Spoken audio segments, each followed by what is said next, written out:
കോഴിക്കോട് പേരോട് MIMHSS റാഗിങ്ങിൽ വെളിപ്പെടുത്തലുമായി മർദ്ദനത്തിനിരയായ +1 വിദ്യാർത്ഥി 4 തവണ റാഗിങ്ങിനിരയായി. ആദ്യ തവണ പരാതി നൽകിയതിന്റെ പകയാണ് തുടർ മർദ്ദനത്തിന് കാരണമായതെന്ന് വിദ്യാർത്ഥി 24-നോട് പറഞ്ഞു. സീനിയർ വിദ്യാർത്ഥികളുടെ ആക്രമണത്തിൽ കർണപടം തകർന്നുവെന്നും വിദ്യാർത്ഥി പറയുന്നു. ഭക്ഷണം കഴിക്കാൻ പോയാലേ ഭക്ഷണം കഴിക്കുന്നതിന് എനിക്കെല്ലാം എന്തോ പറയാനുള്ളതെന്ന് പറഞ്ഞിട്ട് ഒരുത്തം കാര്യം എന്നിട്ട് അടിച്ചിട്ട് അങ്ങ് പോയി. ഭക്ഷണം കഴിക്കുന്നതിൻ്റെ അടുത്തുനിന്ന് അടിച്ചിട്ട് പോയി. ആ കേസെല്ലാം കൊടുത്ത് പിന്നെ അത് നാട്ടുകാർ മധ്യസ്ഥം പറഞ്ഞ് അങ്ങ് തീർന്നു നോക്കി. ഞാൻ എക്സാം ഹാളിൻ്റെ അടുത്തേക്ക് കാര്യം അന്നേരം +2 കുറച്ച് കുട്ടികൾ ഒരു 10 കുറേ ആൾക്കാർ ഫുള്ളും വന്ന് ചുറ്റും നിന്ന് എന്നിട്ട് നീ കൊടുക്കിട്ടെന്ന് പറഞ്ഞു.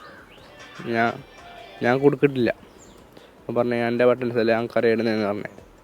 അന്നേരം എന്നെ ചുമരുമേലേക്ക് പിടിച്ചൊന്നിട്ട് പറഞ്ഞു, ഇനി കേസെല്ലാം കൊടുക്കുന്നല്ലേ, കൊടുക്കിട്ട് ഇനി എനിക്കത് താടി നല്ല മണ്ടിട്ട് താടി അടിക്കുവാൻ പറഞ്ഞ് കൊടുക്കിടുവാൻ പറഞ്ഞ്.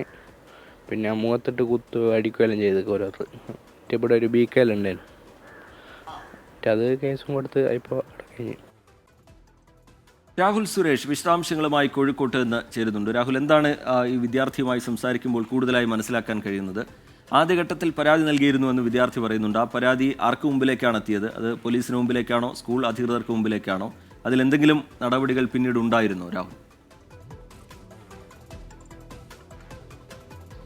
റീജിത്ത്, സീനിയർ വിദ്യാർത്ഥികളുടെ മർദ്ദനത്തിൽ കൊല്ലപ്പെട്ട താമരശ്ശേരിയിലെ ഷഹബാസ് ഇപ്പോഴും നമ്മുടെയൊക്കെ മനസ്സിൽ ഒരു നോവായി നിൽക്കുകയാണ്. അതിനിടയിലാണ് പേരോട് MIM ഹയർ സെക്കൻഡറി സ്കൂളിലെ സീനിയർ വിദ്യാർത്ഥികളുടെ മർദ്ദനത്തിൻ്റെ ഞെട്ടിപ്പിക്കുന്ന വിവരങ്ങൾ ഇരയായിട്ടുള്ള വിദ്യാർത്ഥി തന്നെ തുറന്നു പറയുന്നത്. ആ വിദ്യാർത്ഥി പറയുന്നതനുസരിച്ച് +1 പ്രവേശനം നേടിയ ശേഷം 4 തവണയാണ് ഇതേ സ്കൂളിൽ വെച്ച് സീനിയർ വിദ്യാർത്ഥികളുടെ രാഹുൽ സുരേഷിലേക്ക് എത്താം.